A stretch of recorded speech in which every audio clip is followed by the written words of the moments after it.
My brother Tony was the ultimate protector. When I was 10, some goons tried to snatch him. I ended up in their car instead. They got their ransom, but not before they'd carved up my face and broken both my legs. Tony went ballistic. He took over the family business, Dad's organization if you catch my drift, and built it into something huge. I became his world, his untouchable treasure. Someone laughed at my scars. Tony shoved his head into a trash bag full of rats, let them chew his face to a bloody mess. Some wise guy badmouthed my limp. Tony ran a freaking steamroller over his legs, turned M to hamburger. Tony was the boogeyman of the whole damn tri-state area. But he treated me like I was made of spun gold. He spent a fortune sending me overseas for reconstructive surgery, physical therapy, and a fancy college education. Right before graduation, I got a wedding invitation from Tony. He was all excited, said I was going to have a sister-in-law to spoil me rotten. He even sent a picture of the lucky lady. But the second I walked into the house, his fiancée, this ice queen named Brittany, busted in with a crew of muscleheads. She thought I was Tony's kept woman from overseas and decided to teach me a lesson. Tony showed up mid-beatdown. Brittany pointed at me lying on the floor and wailed, "Am I not good enough for you, Tony? Choose. Her or me." Tony's eyes went dark. "You got more lives than a cat." Bang. The patio door shattered, and a bunch of bruisers barged in looking like they were ready to start a war. I gasped, then recognized the woman leading them. Brittany, my soon-to-be sister-in-law from the photos Tony sent. Before I could even say hello, she swung a freaking baseball bat straight into my face. Pain exploded in my nose, and warm liquid trickled down. Blood. A sucker punch like that sent my head swimming. "There you are, you little gold digger. Thought you could hide out in Europe forever. Didn't think you'd ever come back to mooch off Tony's money." Brittany screamed. She raised the bat again, aiming for my head and body. I scrambled back, shielding my head, tripping over the rug, and landing on my butt. "You've got it all wrong." She shoved the bat in my mouth, twisted it. Pain ripped through my gums and teeth, and the taste of blood filled my throat. I choked and spat out a mouthful of red. "Wrong my ass. Don't think I don't know you conned Tony into buying you this mansion. You think I am stupid? You know I'm marrying Tony and you come back. Trying to steal him from me." She kicked me in the ribs, sending me sprawling. My head smacked against the edge of the coffee table, cracking it open. I was furious and terrified. Gulping down the blood, I blurted out, "You really have the wrong idea. I'm Tony's sister." "A sister?" Like a good little nun.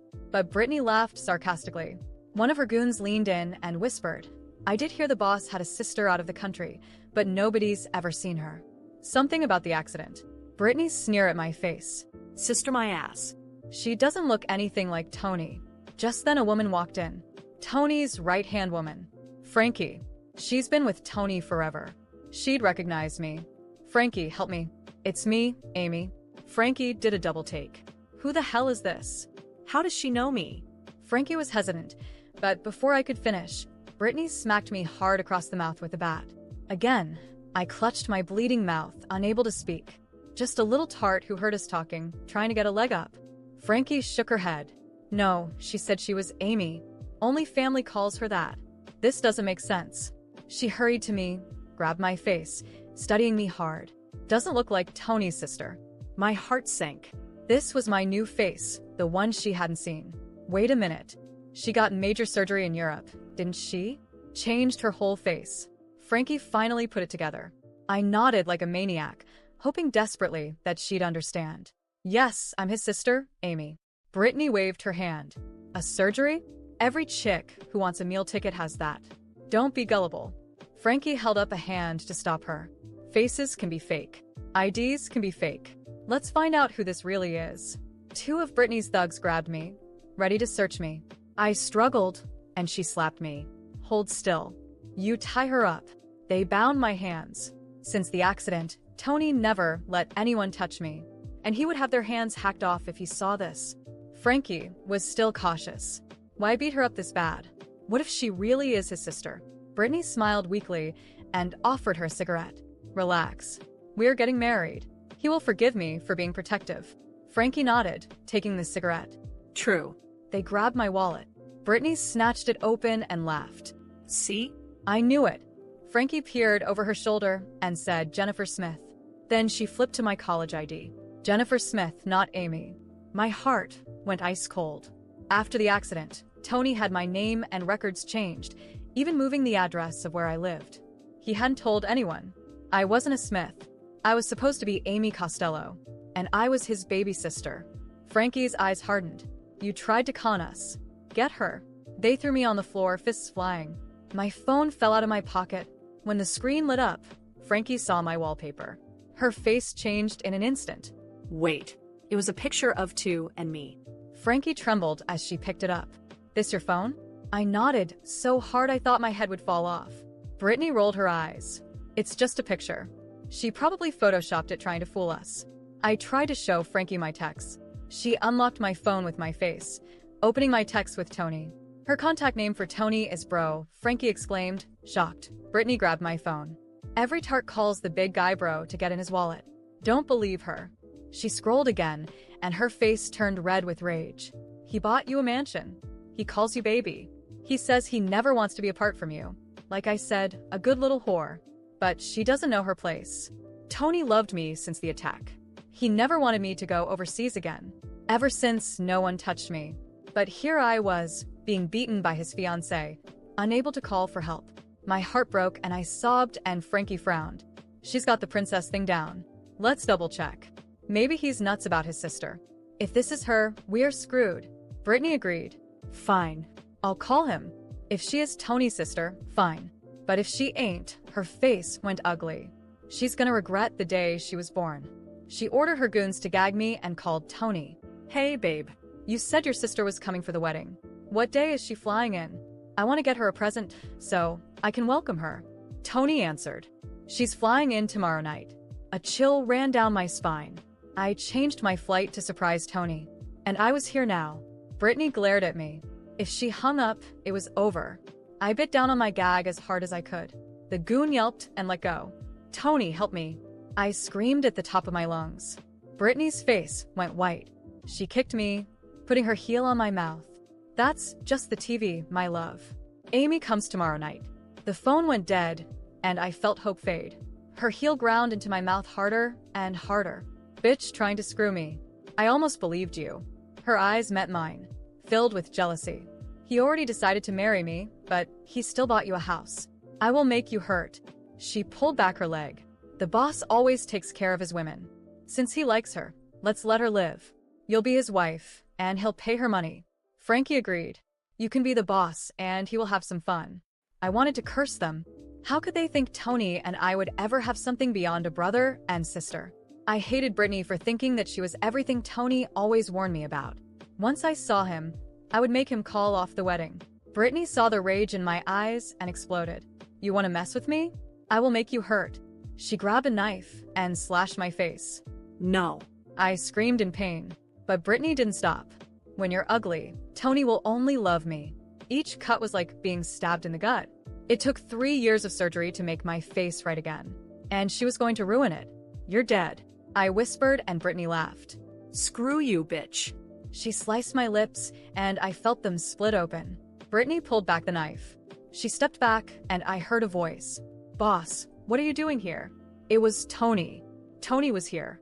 I struggled to get up, but my legs gave out. Brittany kicked me in the knees with the iron bar, and my legs failed. Frankie panicked, telling her to hide me. If he sees you, he'll kill you. Brittany and the goons dragged me to the kitchen. No sooner had they shut the sliding door than Tony walked in. I told you to get the house fixed up. Where is everything? I just got here. The stuff's in the car. Frankie rushed out to unload the car, and Tony looked around. Yeah, he likes the place. Is this the kitchen? Tony asked the designer and grabbed the door. I saw his outline through the glass and tears burst out. Tony, you have to save me. You. He slowly opened the door. His face changed when he saw Brittany and me. He opened the door slowly. His face changed when he saw Marina and me. For a moment, time seemed to freeze. Marina, still holding the knife, her face twisted in a mix of fury and satisfaction. Me, on the floor, my face covered in blood, feeling the cuts burn like fire, my legs useless after the hit with the iron bar. Tony's eyes darkened. What the fuck is this? His voice was low, almost a whisper, but so full of rage that it sent a chill down my spine. Marina immediately dropped the knife as if it burned her and raised her hands in a gesture of false innocence. Tony, baby, this isn't what it looks like. But Tony didn't even glance at her. His eyes were locked on me. I could barely speak. My mouth was swollen, my lips split, my throat filled with blood. I tried to say his name, but all that came out was a weak, broken sound. Frankie and the other thugs stood frozen, unsure whether to run or stay and watch hell unfold. Tony moved forward slowly, each step echoing in the silent kitchen. He knelt beside me, his fingers trembling as he touched my face. Amy? I barely nodded because any movement sent a wave of searing pain through my entire body. Tony closed his eyes for a moment, as if trying to hold something back. When he opened them again, there was no more doubt, only fury. He stood up abruptly, and without warning, his fist crashed into Marina's face. She fell to the floor with a strangled cry, clutching her now bloody mouth. Tony, I don't understand. That bitch tried to fool you. Fool me? Tony's voice was almost gentle, but I knew what that meant. It was the same voice he used before unloading an entire clip into the face of the man who kidnapped me when I was 10. Marina scrambled backward, trying to put distance between them. She said she was your sister, but she didn't look like you. We couldn't take any risks. Tony ran a hand through his hair, taking a deep breath like he was trying to keep himself in check. And that justified this? He asked, tilting his head toward me.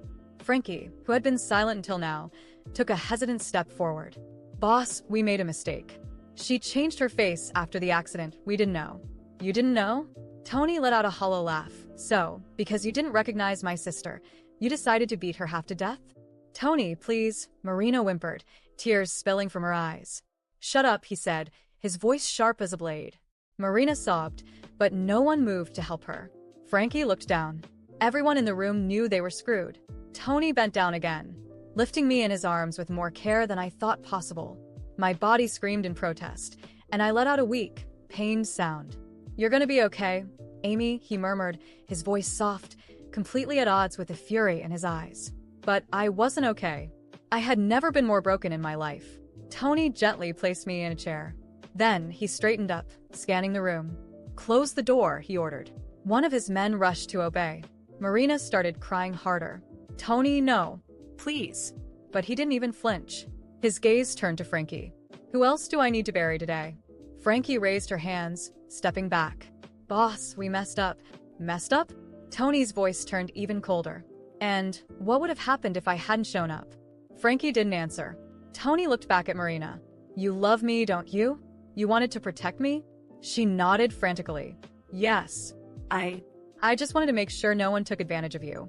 Tony tilted his head, as if considering her words. Then tell me, Marina. His voice dropped to a whisper. How should I protect myself from you? Marina's sobs turned into desperate screams. Tony, please, I love you. We're getting married. Tony smiled, but his smile was empty. No, we're not. And without hesitation, he pulled out his gun. Marina screamed, but her cry was cut off by the gunshot. Blood splattered against the wall, the floor, my shoes. Her body crumpled to the ground like a broken doll. Frankie and the others turned pale. Does anyone else have something to explain? Tony asked, wiping his blood-stained hands with a napkin. No one spoke. Good. Then he turned to me. Let's go home, Amy. I wanted to tell him that home didn't exist anymore. That everything I had been through had broken me in ways he couldn't fix. But I didn't have the strength to speak. Tony carried me in his arms and walked out of the house, leaving behind the chaos, the blood, the past.